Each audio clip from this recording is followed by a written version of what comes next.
Hello and welcome to all our viewers to yet another episode, an interview episode. And today, yet again, we have a very special guest on our show.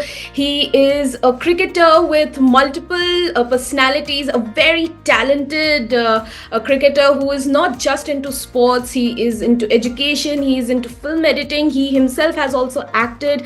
There are a lot too many talents that this particular cricketer has inculcated, and currently also he's just more than willing to brush himself and keep on progressing. His life story is what we will present to you, and we have the person with us, Varun Chakravarthy. Thank you so much, Varun, first of all, for taking out time from your busy schedule and giving it to us to talk to us. How are you keeping? First things first. I'm very well. Thank you so much for the wonderful introduction. Thank you. And how are you? I'm fine, Varun. Thank you. So, without further ado, let's begin by knowing a bit about you, about your life. We all of us are so interested to know because, Varun, your journey into becoming a professional cricketer is indeed a roller coaster because you started during school, left midway completely to pursue your education, your studies, and you became an architect, and again resumed cricket in your mid-20s after your graduation. So how did all these transitions happen? Like, what were you thinking? What was your mindset during that time? So, as you said rightly, I've transitioned from different career paths. I kept jumping from one career path to another.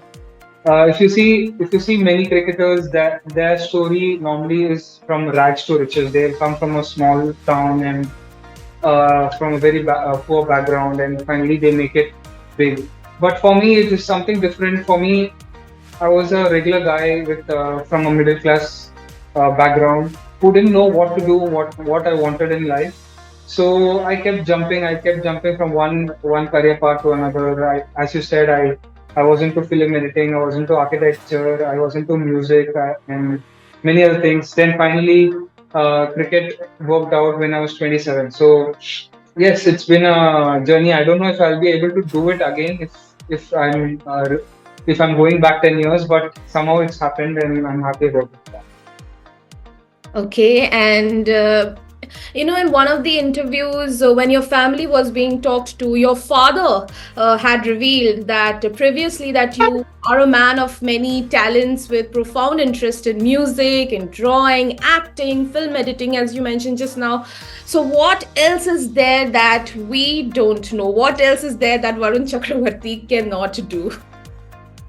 No, that is pretty much it. But the fact is that I'm giving more time to the other things right now, and I'm more interested in story writing right now. And whenever I get time, I make sure that I do enough research about it, and I'm writing few stories. Let's see in the future if I will be able to make a movie or not. But that passion is still there within me because it was embedded in me very early in my childhood. So that will always be there. The love for making good movies will always be there.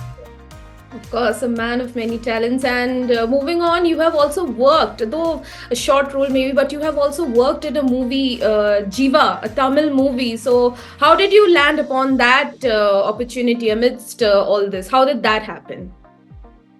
So after my 25, when I was 25th birthday, so I was exploring in the film industry. So I wanted to be an assistant director. So I was talking to many guys, many people. But what happened was I came to know there was a movie which is happening in a ground just by my house, and it was based on cricket. But back then I was not playing any professional cricket. I was just playing tennis ball cricket. So I thought I'll try my luck. I'll just go and meet few people there. But I didn't get an opportunity as an assistant director, but I did get to act in the movie.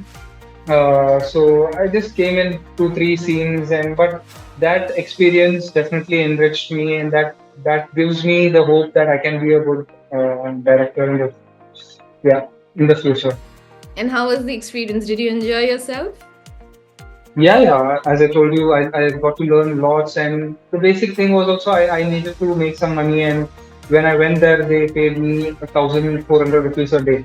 So that was like a big thing back then for me, and from there to here now is a big journey. I can't even relate to that. So yeah. Okay. And coming to the serious part, multiple times until now, you have talked about how you started off professionally into sports in your mid 20s. So, Varun, usually professional sports persons are expected to start off professionally playing from their teens, like they are expected to literally start off from their teens as early as possible, but in your case you started after 25. So at any point were you skeptical that perhaps you might have lost some precious years in sport and might lag behind people who started earlier than you? Yeah, that will be always there because even now I feel that way.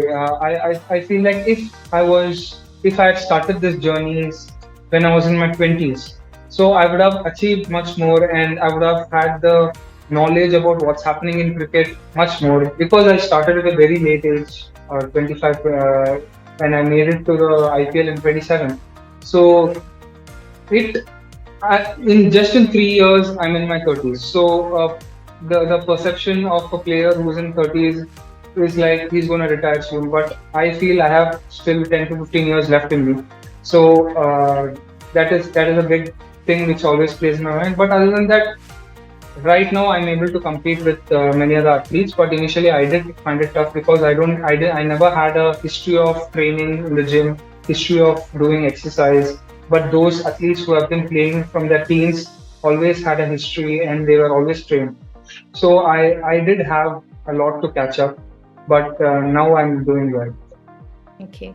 And who did you idolize while you were growing up? Also, looking into so many career opportunities, but who did you idolize overall? In cricket, definitely Anil Kumble and Rashid Khan. Rashid Khan he plays currently now and he's a superstar. And other than that, many people. I just drew inspiration from anything and everything. But whatever was good for me, I used to take it, and whatever was bad, it was not necessarily just one person. If the person who I liked might also have had some bad habits. So I can't just draw inspiration blindly from anyone, but it was just good habits from anyone and anything, and I just took up to it. And even in idolizing, you mentioned the name of two very good spinners, world-renowned spinners. So, Yeah. from a personal point of view, were you always attracted to spin bowling? And if yes, then like why? Why not? I want to be a batter or a wicket keeper or a pace bowler for that matter. So by the way, I've done all the things that you have mentioned because in school I did play some cricket. Then at that time back then I was a wicket keeper and a batsman. Then after that I took a break of 10 years, and that's when I started. When I was yeah, that's when I started when I was in 15. Sorry, 25. So at that time I started when I did my comeback at 25. I started as a fast bowler. So then later on, I found out that it's very tough to pick wickets as a fast bowler unless you're rapid or extremely quick. So the only thing which came in my mind was spin, and I was picking up wickets like easier. It was just cakewalk for me. As in, I was picking up 5 fers, 8 fers in many of the matches. So that did change my mindset. Yeah. So that's why I jumped to spin option. Okay.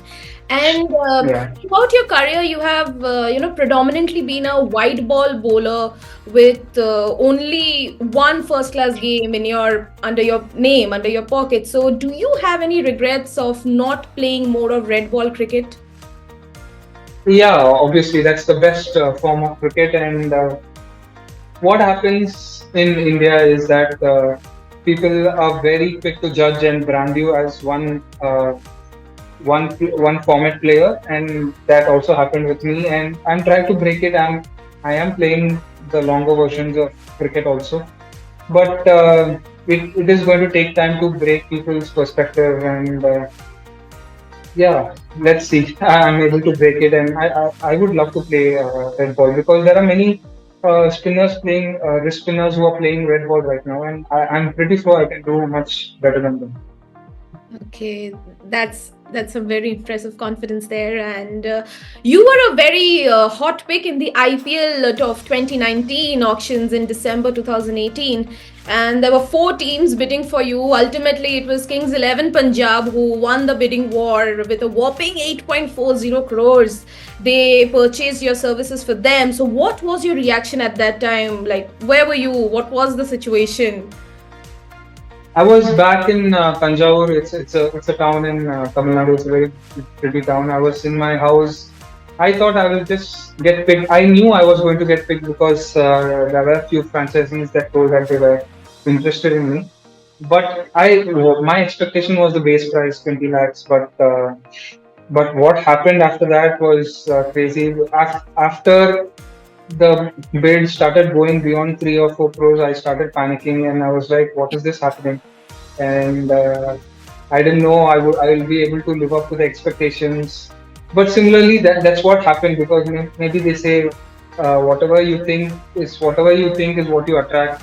Unfortunately, I got injured that year, so I couldn't perform well. But after that, I was able to pick up well and I did well. Yeah. Okay. And talking about Punjab, your solitary season with Kings 11 wasn't quite satisfactory. And the very next season, the Kolkata Knight Riders purchased your services. And since then, you have been a key bowler for KKR to the extent of being even labeled an X factor by your franchise. So, how big a part do you think this move to KKR has been in your growth? And here I have to mention that I personally am a huge and die-hard KKR fan, and I'm a huge fan of your spin bowling as well. Yeah, thank you so much. But the thing is, after I got picked in Kings 11 Punjab, as I told you, that year didn't go well for me. I just played one match, and that one match I got tongued all over the ground. But the thing was, I bowled one good over in that match. That somewhere somehow impressed one person in the KKR team, Abhishek Nair and Dinesh Karthik. So Abhishek Nair did after that he called me to his house. He spoke to me. I still remember that meeting. I had not played any domestic match for 1 year. Just be fit. I'm going to pick you in the IPL. So that's what that changed many things for me, and I'm very grateful for Abhishek Nair and Dinesh Karthik in that way. Yeah. And of course, you got smashed around by Sunil Narine in your debut IPL game, which was for the Kings 11 Punjab, as you just mentioned, the first match. And then you moved to the Kolkata Knight Riders later on and became Narayan's spin bowling partner, a key partner. You were called the Spin Twins. So, does he like tease you, remind you of that, or is there any kind of fun banter between you you would like to share? No. He talks very less, and even me, I don't talk to many people around just like that. But it takes time for me to mingle. He's similar, but whenever I bowl to him in the nets nowadays, I make sure I take his wicket and I taunt him back, but he doesn't taunt me back. He's yeah. So that friendly banter is always there. He's an absolute legend, and he's what he's done. He's picked so many wickets in T20. He just plays all franchisee cricket, and he's very good. I hope I can be even half of him. I'll be very happy. Of course, you already are a very key bowler for the Kolkata Knight Riders. And let's talk about the ex-head coach, Brendan McCullum. You have played under Brendan McCullum's coaching during his stint with the KKR and have witnessed his thought process and approach to the game from very close quarters. So, this ongoing test series between India and England, what do you think about his current baz ball approach with England, and how well do you think India is being able to tackle it? Yeah, I absolutely love him. You need to meet him to know him, and you need to be around him to understand him. He's an absolute, what to say, champ in everything. As in, he's still fitter than many of the players who's playing the game. He can still run faster. He can still hit the long ball, and he can still feel better than many players. That's his way of approach. That's his way of living a life. Whatever people may think, but his way of approach is being fearless. So that is, see, baseball is not something a big mystery or something. It's just about not having two options when you're batting. Don't have two options. Just have one option. Don't be double-minded. Just, just if you think you're going to play a shot, just go for it. And that's how he was with us also, KKR, and we did very well under him. And we went to the finals, and that's how he was. And we had a good time. Hope I can work with him somewhere again next time. Right? Of course. And you are, let's talk about you as a spinner. You are termed as a mystery spinner because batters find it very hard to read you, and you have so many variations in your bag. So, how many variations do you have in your arsenal right now? And which one do you find the toughest to master? Yeah, I have five variations. The toughest is the flipper, back of the hand flipper. It's taken me more than 2 years now, and it's every day of around 20, every day around 20-30 balls I've been bowling. Now I'm getting the hang of it. Let's see this IPL if I'm able to bowl it well. So, let's talk about this upcoming IPL. Are we going to see you inventing or coming up with any new variations in addition to your Yeah, already as I said, variations you have? yeah, as I told you, the back of the hand flipper. I've bowled in few domestic matches this time around, and hopefully I'll definitely bowl one ball. But I don't know if I'll keep backing it up. Let's see if it falls that one ball. It all depends on that one ball. If it comes good, I'm going to keep continuing. Okay. And out of all the battles that you have faced, you have delivered to, who, until date, who has been the toughest batter you have faced, and how and why? Gayle, thank God he's retired right now, and he's chilling and making video songs. He's again he's absolute rock star, universe boss, whatever you call him. It's just so tough to bowl to him. The bat, the way he stands, it just feels like he's going to come and cut your neck or something. He's so massive when he's standing just in opposite you. Yeah. So Gayle, thank God. Good thing. Probably Chris Gayle might just hear it and feel very good about himself. An interesting story we just came up, from CSK head coach Stephen Fleming, where he once stated that, quote unquote, when you were the net bowler, you literally tortured their batters with your outstanding bowling in the net. So, can you take us through your CSK journey during that time when you were the net bowler in detail, and who found it the toughest to play you?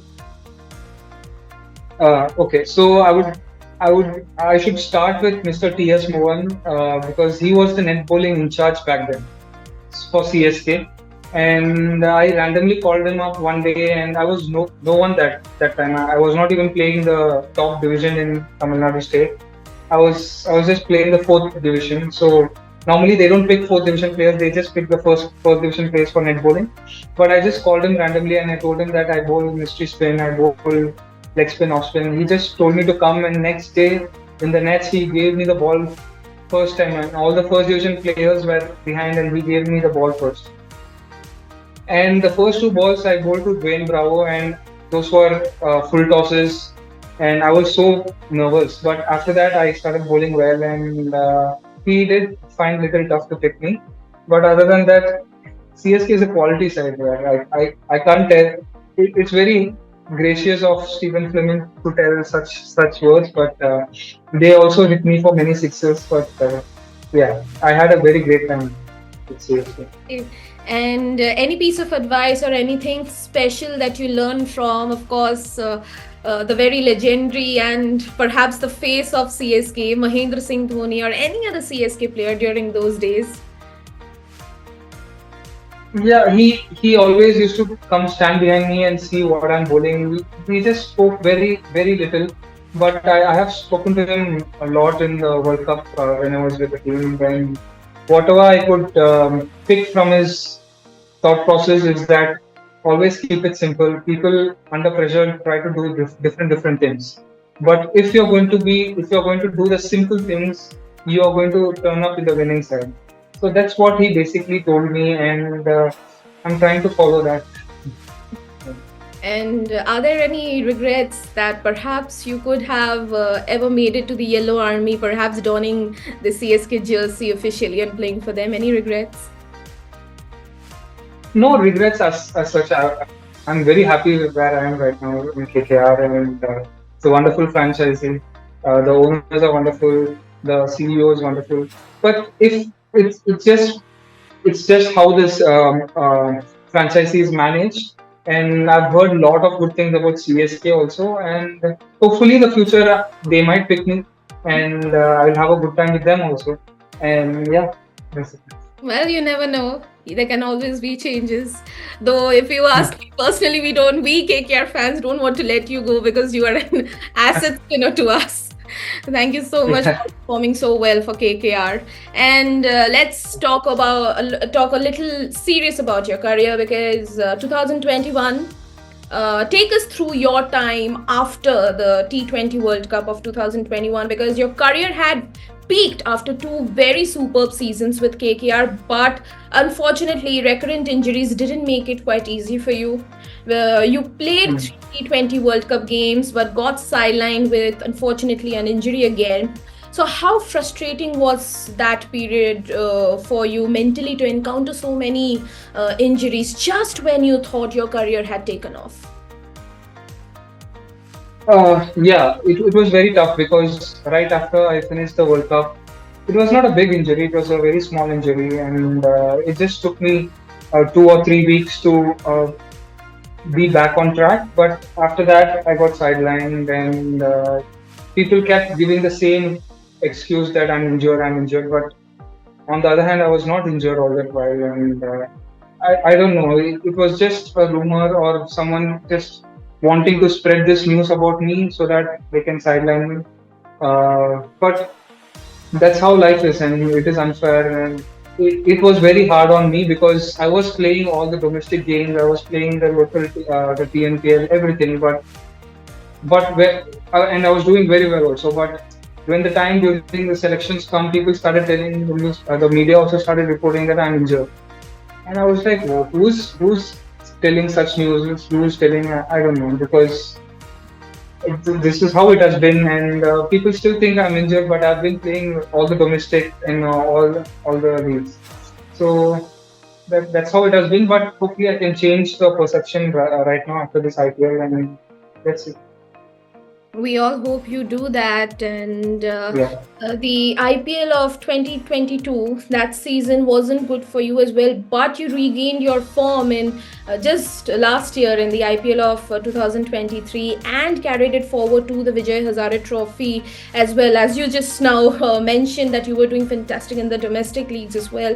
So, after a Yeah. tough couple of years since that T20 World Cup, how are you holding up both mentally and physically? Yeah, as you told, it was very tough for me, and I did have. My family was a great support to me, and many people were very helpful in this journey. Yeah, as you told, IPL 22 was not a great season because what happened in 21 after the World Cup, it kind of got within me, and I was very desperate to be back in the Indian side. So I wanted to prove everyone. I was being very desperate. So I started changing many things in my bowling, which which finally affected my mental peace, and I was not able to do my normal bowling also. So that IPL was bad for me. Then I took a time off, and I understood what's happening with me. Then I was able to regain my foot, and yeah, now it's all cool. I'm not desperate anymore. I know how things work. Even the best of the best, there are news that we are going to sideline that person. There are news that we are going to sideline that person. So who am I? And I don't have any expectations. Let's see whatever comes my way. I'll do my best. Varun, you put up a very important point that you hear rumors, probably whatever, be it the media trial, quote unquote, or the media trial, or Yeah. whatever, the management or anything. When you perhaps hear or overhear such things that this person is going to be sidelined or you are not being talked about, so at this point, definitely it's very natural for anybody to have a mental setback. So how does Varun Chakravarthy keep himself motivated? That okay, so much of noise, there's social media, there's the management, there's my peers.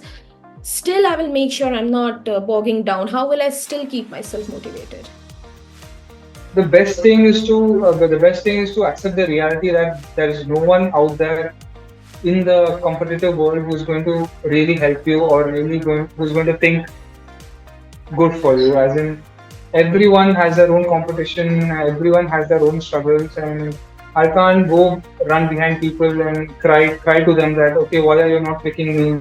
I'm feeling bad. I'm feeling depressed. Oh, okay, I won't come to this match. It's just it's not professional. The best thing I can do is just turn up to the matches and do my best, and rest leave it to the Almighty, and whatever happens happens. So the rumors, yes, it did create a very big dent in my career, but I've just accepted it. Yeah. Yeah, I like this confidence that you are ensuring so much that you Yeah. there's a lot of maturity in the way you talk, be it your the way you keep yourself motivated. No wonder you are a person who can very easily inculcate so many talents, be it education, be it sports, even after starting so late. So, but coming back, talk us through your journey in KKR, and of course, on a serious note, let's talk about KKR journey in the IPL as well, because of late, a few seasons KKR hasn't had it very good. Let's get to the basics. Of course, the last title came back in 2014. It's been a decade, and on recent times, well, they made it to the finals in 2021 in such fashion Yeah. where from the seventh position, you guys Yeah. jumped up to being the finalists and just so close from even claiming that title. This season, starting afresh, do you think KKR can go all the way to ultimately grab hold of that cup? Yeah, this season actually something is different because Shreyas will be back for sure, and the team looks good, and we have a good death bowler which we were lacking in the last few seasons. So we have Mitchell Stark also, and with Rinku booming in the international arena, with him having so much experience, he partnering with Russell, Nitish, Venkatesh Iyer, and Suyash Sharma, who has done extremely well in his domestic season. So I think we have all the ingredients to do well, and I definitely feel we'll leave an impact this IPL year. We all hope so. That's some lovely Yeah. confidence there. And the final question, individually, what are your goals for the upcoming IPL 2024 season? Because ultimately that marquee event is coming up to be played in June, July, the T20 World Cup in the West Indies and the USA. So are you looking forward to a T20 World Cup berth, which will of course surely be in your mind? Yeah, definitely there, but I've not attached my emotions to it. So I am preparing. If I'm preparing for IPL, which means that I'm preparing for the World Cup also, which I am doing that. I'm working on my batting also. So things, yeah, there have been lots of things done behind the scenes. So hopefully things come. What the main goal for me this IPL will be to win more matches and create more impact. As in be the marquee player and take more responsibility. That's what I want to do. Let's see, I'm able to better last season. Yes, we all hope so. And with this, we'll conclude this interview here. Thank you so much, Varun. It was so lovely to hear from you. There is so much confidence and maturity, which is, so much of positive energy that is coming out from you. And I do hope all our viewers out there have thoroughly enjoyed hearing this very talented Varun Chakravarthy. And we all hope, we wish you the very best, Varun, that you do make it. Perhaps you have a fantastic IPL season, and from my personal point of view, you again contribute wonderfully for the Kolkata Knight Riders, and eventually perhaps become a very exciting prospect for the upcoming T20 World Cup. Thank you so much, Varun, for joining, and to all our viewers, thank you so much, and hope you enjoyed hearing out Varun Chakravarthy. And like a true ecstatic cricket fan, this was your channel CricXtasy. see, we will be back again with such exciting interviews and stories, not just from India but around the world, regarding any sort of interesting cricket stories. And do not forget to subscribe to our channel and like and share this video as much as possible. And with this, I, your host Damini Basu, will bid you goodbye.